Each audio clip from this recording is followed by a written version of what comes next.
വേമ്പലനാട്ടിലെ തമ്പുരാട്ടി കിടക്കാൻ കട്ടിലില്ലാഞ്ഞിട്ടല്ല, പുതിയ മട്ടിൽ ചന്ദനം കൊണ്ട് തന്നെ ഒന്ന് വേണം.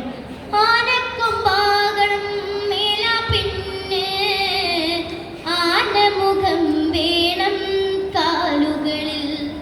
തമ്പുരാട്ടിയുടെ മോഹം അറിഞ്ഞുടൻ തന്നെ തമ്പുരാൻ കൽപ്പനയായി. ആരുടെ? മേനോക്കച്ചനോട് വരാൻ പറയൂ. മേനോക്കച്ചനെന്നാൽ കാര്യസ്ഥനാണ്. തമ്പുരാന്റെ കൽപ്പന കേട്ടിവിടെ തന്നെ മേനോക്കച്ചനും മേനോന്മാരും തച്ചന്മാരും നായന്മാരും ഒരു വൻ പടയായി വാക്കത്തിയും കോടാലും എടുത്ത് തമ്പുരാനെ ഉത്സാഹിച്ച് തൊഴുതിറങ്ങി. ചന്ദനമരം തേടി അലയുന്ന അവരുടെ മുൻപിൽ തമ്പുരാട്ടിയുടെ രൂപഭംഗി തെളിയുകയാണ്. തഴമ്പു കൊണ്ടു കാണഞ്ഞ പോലെ താവുമൊഴി പൂണ്ട തമ്പുരാട്ടി താരികിലിന്റെ മാനം പുരണ്ടും കണക്കാലോളം ചൂരിണ്ടിരുണ്ടും മുല്ലപ്പൂമാല ഉതിർന്നുതിർന്നും നല്ല മുടിയാത തമ്പുരാട്ടി വേമ്പലനാട്ടിലെ തമ്പുരാട്ടി. കുറ്റിക്കാടുകളും വയലുകളും തെങ്ങുകളും താണ്ടി അവർ ഒരു അരുവിയുടെ തീരത്തെത്തി. ചന്ദനമരം തേടി അലയുന്ന അവരുടെ ചെവിയിൽ തമ്പുരാന്റെ കൽപ്പന മുഴങ്ങുകയാണ്. തടിമൂത്ത ചന്ദനം കൊണ്ടല്ലാതെ പടിയിലേക്കാരും വരേണ്ട നാളെ തലയും ചൊറിഞ്ഞു തിരിച്ചു വന്നാൽ തലയോടുകൂടി വിടില്ലൊരാളെ,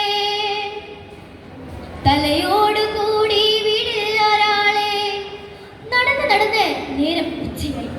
വിശപ്പും ദാഹവും സഹിക്കവയ്യതായപ്പോൾ കയ്യിൽ കരുതിയിരുന്ന പുതുച്ചോറുണ്ണുവാനായി അവർ ഒരു അരുവിയുടെ തീരത്തേക്കിരുന്നു.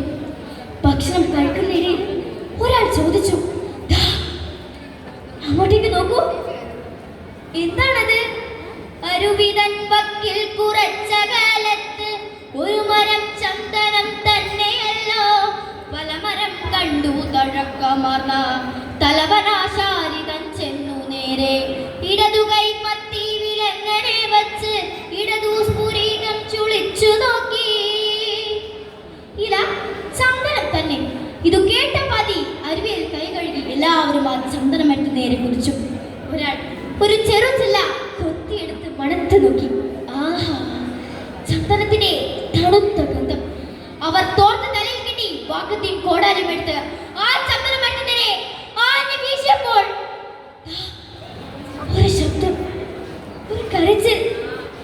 വിട്ടല്ലേ കുത്തല്ലേ നായന്മാരെ, വിട്ടല്ലേ കുത്തല്ലേ തച്ചന്മാരെ. പിന്നെ കോടാലികൾ പൊങ്ങിയില്ല. അവർ നിന്നെടുത്ത് നിന്ന് പരസ്പരം നോക്കി. ആരുടേതാണ് ശബ്ദം? എവിടെ നിന്നാണ് ഈ ശബ്ദം? പരദേവതയാണോ? ഇനി വല്ല യക്ഷോ മറ്റോ? നമുക്ക് തിരിച്ചു പോകാം. ചന്ദനമരമില്ലാതെ എങ്ങനെ നാം തിരിച്ചു പോകും? തമ്പുരാൻ കൽപ്പിച്ച കൽപ്പനയോ മുന്നിലേക്കൊന്നു മിഴിച്ചു നോക്കി. തിരുമുള്ളു പോരാ, ചടച്ചി പോരാ, തിരുമേനി കൽപ്പിച്ചിരിക്കയല്ലേ. തടി കൂടാതങ്ങോട്ടു ചെന്നു പോയാൽ തടിയും തലയും തിരിയുമല്ലോ. വരുന്നത് വരട്ടെ, ഇനി ഞാൻ കയറാം. കൂട്ടത്തിൽ ഒരാൾ പറഞ്ഞു, ഒരു കുട്ടിയുടെ ശബ്ദമാണെന്ന് തോന്നുന്നു. ഇനി വല്ല യക്ഷോ മറ്റോ ആണെങ്കിൽ തന്നെ പിടിക്കാതിരിക്കാൻ വേണ്ടി ഈ കത്തി അരയിൽ വെച്ചു. മറ്റുള്ളവർ അവന് ധൈര്യപ്പെടുന്നു.